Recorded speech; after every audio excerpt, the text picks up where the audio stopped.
Essa é a história de um muro. O Muro de Berlim. É a história de sua construção, dos métodos que uma ditadura usou para manter seus cidadãos cercados numa espécie de prisão. É uma história de fuga, de engenhosidade, de coragem e ousadia, sobre o que as pessoas podem fazer em busca de liberdade. E é a história de um importante símbolo da entrada do Ocidente na Guerra Fria. Eu sou um berlinense.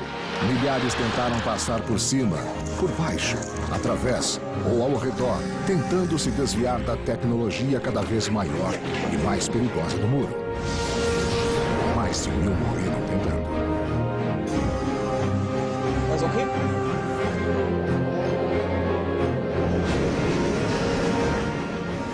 Senhor Gorbachev, derrube agora esse muro. Ele durou 28 anos e caiu tão repentinamente quanto foi erguido.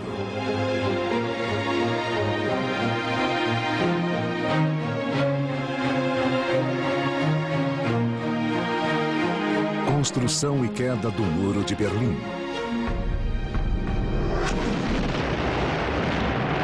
1945. No final da Segunda Guerra Mundial, mais de 55 milhões de pessoas estavam mortas. E a Europa está em ruínas. O Exército Vermelho da Rússia toma Berlim, ao custo de 200 mil de seus soldados. Stalin quer manter a capital da Alemanha derrotada como espólio de guerra. Mas quando as ruínas são limpas, tijolo por tijolo, os russos precisam dividir Berlim com os aliados do Ocidente. Isso acaba sendo uma receita para o desastre. A capital alemã e o país serão administrados conjuntamente pelos 4 aliados vitoriosos em 4 zonas separadas. No oeste, França, Grã-Bretanha e os Estados Unidos. No leste, a União Soviética e no meio da zona soviética. Berlim também é dividida.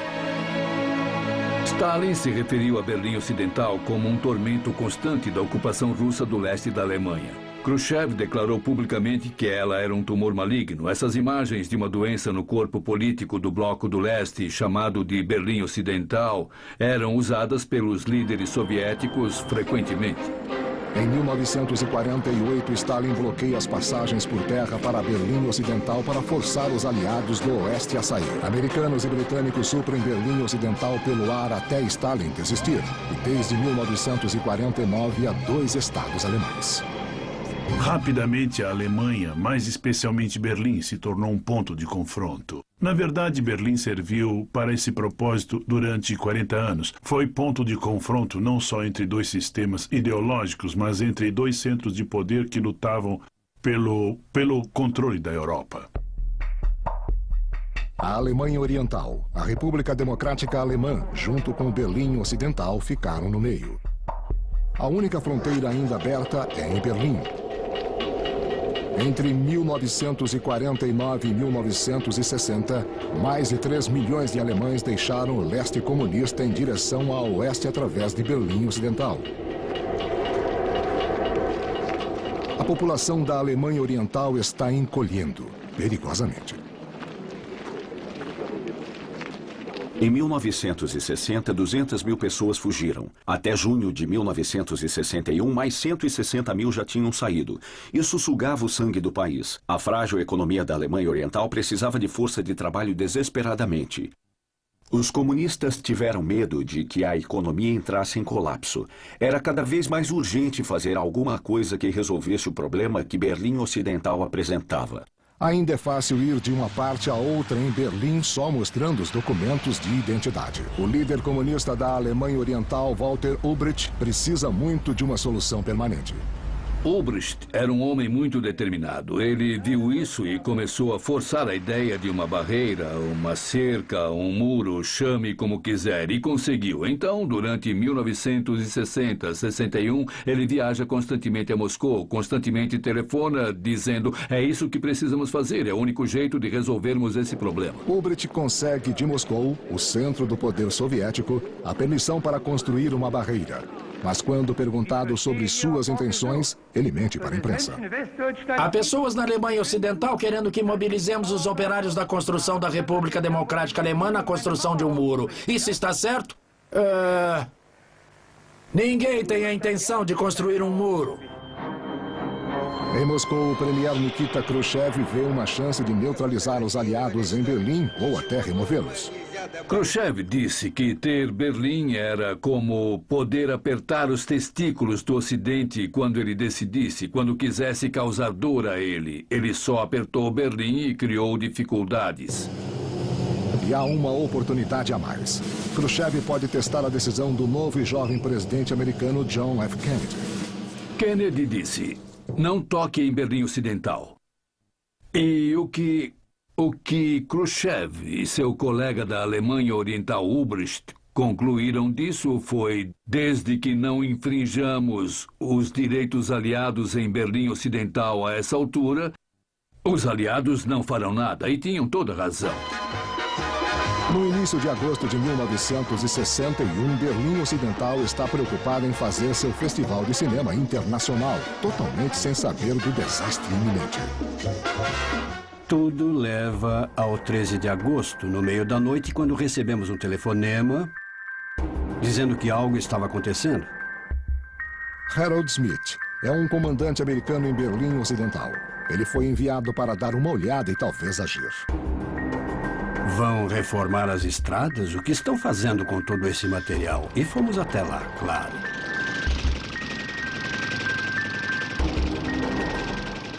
Nós fazíamos uma contagem. Todos aqueles tanques ao longo do muro iam derrubá-lo. Mas apenas um minuto antes disso, o telefone tocou e era o presidente Kennedy. E ele disse: o representante do Departamento de Estado disse: não toquem no muro. Os aliados só podiam assistir. Um dos soldados do lado oriental era Wolfgang Engels. Nos formamos em combate em 13 de agosto pela manhã. Fomos levados a Berlim de caminhão. Como um batalhão de frente, era nosso dever armar obstáculos para fecharmos as ruas. 77 cruzamentos entre leste e oeste foram fechados na cidade. O arame farpado começou a subir em 13 de agosto. Ele era cuidadosamente colocado exatamente dentro de Berlim Oriental. Nunca houve nenhuma entrada em Berlim Ocidental. Nesse dia, a Alemanha Oriental separa Berlim Ocidental como parte do resto do mundo. E ficaria assim nos próximos 28 anos. Quase nenhum soldado envolvido do nosso lado acreditava que a fronteira seria totalmente fechada.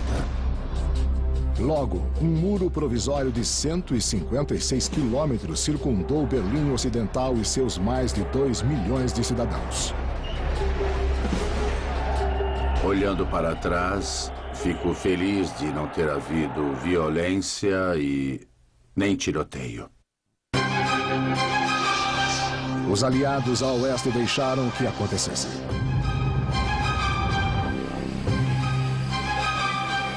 Kennedy claramente tomou a decisão de que protestariam e se oporiam, mas não fariam guerra. Em algumas semanas, uma fronteira mais elaborada é construída em Berlim, tornando a fuga quase impossível. Torres de observação, um muro de 1,80 m com arame farpado no topo, obstáculos de concreto para bloquear veículos. Uma cerca mais atrás e entre eles uma faixa. Uma área livre para que atirassem. E aí começa a propaganda de guerra. Camaradas alemães com o uniforme da Volkspolizei. Vocês ficam aqui dia e noite em barreiras de tijolos. Vocês não são bobos. Já perceberam há muito tempo que as medidas de Ulbricht ameaçam a paz mundial. Milhares de amigos e famílias estão divididos. Os berlinenses estão desesperados. Mas os Estados Unidos não se preocupa tanto. Kennedy não estava insatisfeito com a construção do muro. Isso diluiu a crise. Ele disse, salvamos Berlim Ocidental. Então, o ponto de vista deles não era de que duas partes de Berlim foram separadas, mas de que tínhamos sido firmes. Tínhamos evitado consequências mais graves. Em 15 de agosto de 1961, Konrad Schumann agarra sua chance. Ele é o primeiro policial de fronteira a escapar para Berlim Ocidental. As imagens de seu salto para a liberdade circulam pelo mundo. Ele é um dos muitos que arriscaram suas vidas para escapar. A Alemanha Oriental fecha parques, pontes, casas, telhados e esgotos.